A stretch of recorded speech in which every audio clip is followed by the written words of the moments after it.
Assalamualaikum warahmatullahi wabarakatuh. Saya Calevara Ramadhani dengan NPM 231201121.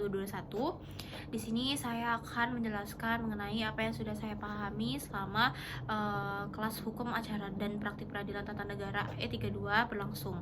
Jadi di sini saya dari kelas B.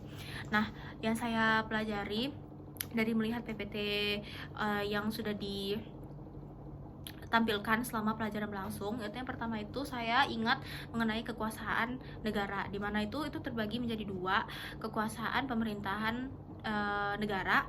Nah, itu tuh sebagaimana yang udah diatur dalam UUD 1945, itu tuh contohnya seperti lembaga eksekutif dan juga organ-organnya yang lain. Lalu yang itu tuh contohnya seperti presiden dan wewenang-wewenang yang sudah diberikan sama dia, itu contohnya seperti itu. Nah, lalu yang kedua itu adanya kekuasaan kehakiman sebagaimana yang udah diatur dalam UUD 1945 sebelum adanya perubahan kalau nggak salah. Nah, kekuasaan kehakiman itu diatur oleh MA, Mahkamah Agung. Nah, dan juga ada bagian hakim lain-lain yang disebutkan dalam UUD 1945 tersebut. Nah, lalu yang kedua, saya ingat saya pernah melihat di PPT Bapaknya mengenai kewenangan dan juga kewajiban Mahkamah Konstitusi. Nah, sebagaimana yang saya tahu, Mahkamah Konstitusi itu tuh dalam UUD 1945 itu mengadili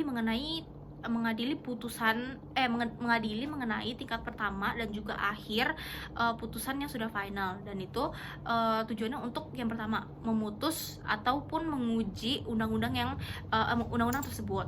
Lalu yang kedua itu untuk memutus sengketa perselisihan pada lembaga negara. Nah, lalu yang ketiga itu untuk memutus memutus pembubaran partai politik. Lalu yang terakhir itu baru memutus untuk adanya perselisihan saat terjadinya pemilu. Nah, itu kan berkewenangannya. Lalu yang kedua itu ada kewajibannya. Nah, sebagaimana yang saya tahu itu seingat saya kewajiban Mahkamah Konstitusi itu untuk menguji putusan untuk mengadili putusan yang sudah diajukan oleh DPR atas dugaan pelanggaran yang dilakukan oleh presiden ataupun wakil presiden. Nah, itu udah diatur dalam Undang-Undang 1945 juga. Lalu di sini saya akan membahas tentang fungsi asas hukum. Nah, sebagaimana yang sudah saya baca dari penjelasan Rusli Effendi, itu menjelaskan bahwa yang pertama itu untuk menjaga konsistensi tetap dalam dipertahankannya sistem hukum. Nah, untuk menjaga agar konflik yang mungkin nanti timbul itu tuh nanti bisa dapat diatasi melalui asas hukum ini dan juga dicarikan jalan keluarnya. Nah, lalu yang kedua itu untuk menertibkan aturan dan juga peraturan yang lebih konkret seperti itu. Lalu sebagaimana yang sudah saya catat dalam perkuliahan mengenai pengertian dan juga ruang lingkup hukum acara praktik peradilan tata negara. Jadi hukum acara praktik peradilan tata negara ini itu tuh singkatannya itu adalah dari hak angket, hak interpelasi, dan hak menyatakan pendapat yang menjadi bagian dari fungsi pengawasan DPR terhadap mengawasi pemerintah. Nah, lalu saya akan menjelaskan tentang singkatannya tadi. Jadi yang pertama itu kan hak interpelasi. Itu memberikan ruang bagi DPR untuk meminta keterangan atas kebijakan penting yang nantinya itu ya bakal berdampak luas pada masyarakat. Nah, makanya harus ditanyakan pendapatnya dulu dari masyarakat. Nah, lalu yang kedua itu hak angket. Itu tuh digunakan untuk menyelidiki kebijakan pemerintah yang diduga bertentangan dengan peraturan perundang-undangan. Sedangkan yang ketiga itu yang hak menyatakan pendapat, sebagaimana yang saya catat, hak menyatakan pendapat itu memungkinkan DPR menyampaikan pandangan resmi terhadap kebijakan pemerintah atau isu tertentu, misalnya kayak adanya pelanggaran yang dilakukan oleh presiden ataupun wakil presiden. Nah, di sini saya akan menjelaskan mengapa UU dalam permohonan kelompok saya itu harus dikabulkan oleh MK. Di satu sisi, UU yang kami ajukan dalam permohonan ini justru sangat amat penting dalam masyarakat, dan mungkin hanya beberapa yang tidak akan setuju dengan UU yang akan kami ajukan yang UU yang kami akan ajukan ke MK ini, dikarenakan ini sangat berpengaruh dalam kehidupan masyarakat. Misalnya kita dilarang beropini atau mungkin dibatasi untuk mengkritik pemerintah, justru hal itu sangat amat fatal nantinya dan juga mungkin akan berdampak buruk ke depannya. Pasal yang kelompok kami ini ajukan itu merupakan pasal 240 Kitab Undang-Undang Hukum Pidana terhadap pasal 1 ayat 3, lalu pasal 28E ayat 2 dan juga ayat 3, lalu pasal 28F, lalu pasal 28D ayat 1. Nah, pasal ini itu terkait frasa penghinaan terhadap pemerintah yang sah dan juga berakibat terjadinya kerusuhan. Baik, sebagaimana yang saya jelaskan tadi mengenai ketidakjelasan frasa penghinaan terhadap pemerintah yang sah. Jadi, bahwa frasa penghinaan terhadap pemerintah yang sah dalam pasal 240 KUHP yang kami ajukan ini itu tidak memiliki definisi normatif yang eksplisit dalam peraturan perundang-undangan, baik dalam KUHP itu sendiri maupun dalam peraturan lain. Sehingga menimbulkan kekosongan makna dalam penafsirannya. Lalu kedua, bahwa tidak adanya batasan yang jelas mengenai unsur penghinaan menyebabkan frasa tersebut menurut kami tidak mampu membedakan secara tegas antara kritik yang sah dalam negara demokrasi dengan perbuatan yang benar-benar bersifat menyerang kehormatan ataupun martabat. Jadi menurut saya hal ini tuh membuka ruang interpretasi yang sangat luas dan juga subjektif tentunya. Nah, lalu dalam praktik ketatanegaraan modern, kritik terhadap pemerintah itu tuh merupakan bagian intern dari mekanisme checks and balance, sehingga tanpa parameter yang jelas, frasa tersebut menurut saya berpotensi mengkriminalisasi ekspresi yang seharusnya tuh dilindungi oleh konstitusi sendiri. Nah, lalu selanjutnya bahwa frasa yang saya sebutkan pemerintah yang sah juga tidak memiliki batasan yang menurut saya tuh yang nggak begitu tegas gitu loh. Apakah yang dimaksud mencakup presiden ataupun lembaga eksekutif secara keseluruhan, lalu pejabat publik atau bahkan kebijakan pemerintah mungkin yang pokoknya yang saya sebutkan itu ya pasti penting untuk masyarakat gitu. Nah, sehingga memperluas cakupan norma secara tidak terukur dan juga berpotensi menimbulkan kriminalisasi yang mungkin nantinya bisa berlebihan gitu.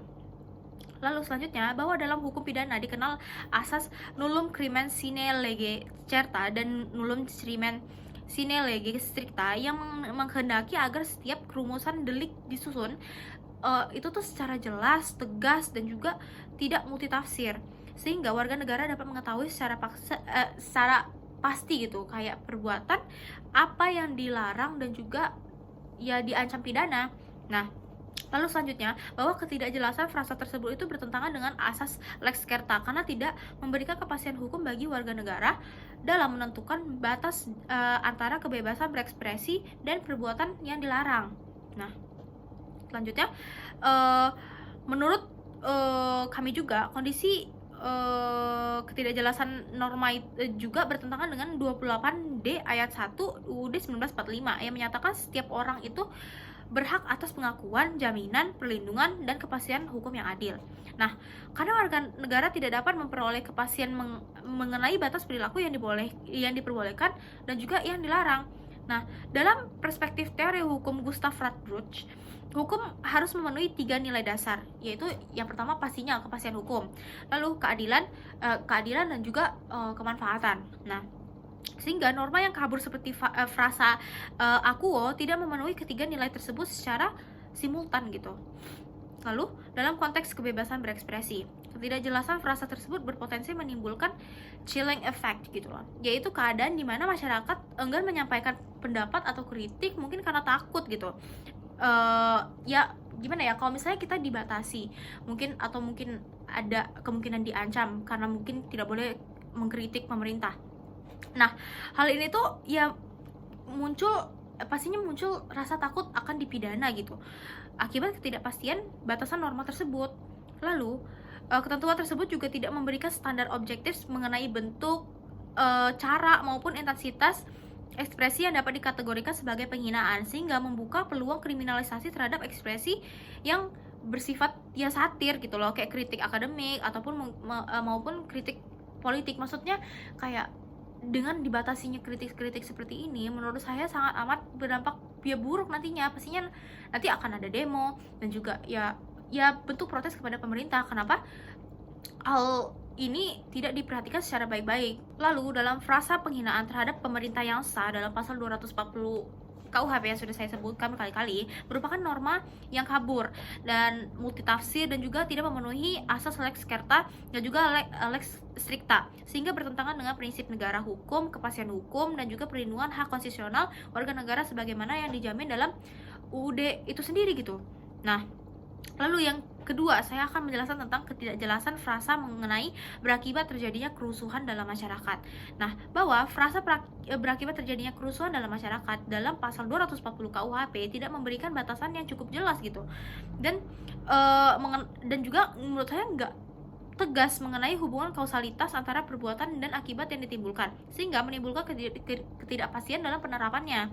Nah, norma aku juga tidak menjelaskan apakah akibat yang dimaksud harus bersifat langsung atau tidak langsung, atau bahkan hukum cukup berupa kemungkinan gitu, sehingga membuka ruang interpretasi yang sangat luas. Nah, selanjutnya tidak terdapat penjelasan apakah kerusuhan yang dimaksud itu harus benar-benar terjadi secara faktual. Nah, ataupun ya bisa dibilang itu tuh apakah cukup dengan dugaan bahwa perbuatan tersebut dapat menimbulkan kerusuhan sehingga standar pembuktian itu menjadi tidak jelas. Nah, dalam hukum pidana modern juga mengatakan bahwa hubungan kausalitas merupakan unsur yang sangat fundamental karena menentukan dapat atau tidaknya seseorang dimintai pertanggungjawaban pidana adanya suatu akibat gitu. Nah, lalu saya akan menjelaskan lagi mengenai bahwa ketidakjelasan frasa tersebut itu akan menyebabkan tidak adanya standar objektif dalam menilai apakah suatu ekspresi benar-benar menjadi penyebab kerusuhan atau hanya dijadikan alasan untuk mengaitkan suatu peristiwa sosial dengan ekspresi tertentu secara sepihak gitu. Nah, bahwa kondisi demikian yang saya sudah jelaskan itu membuka peluang terjadinya over attribution, yaitu itu adalah kecenderungan untuk mengaitkan suatu kerusuhan sosial yang kompleks dengan satu bentuk ekspresi tertentu ya tanpa analisis kausalitas yang cukup memadai gitu.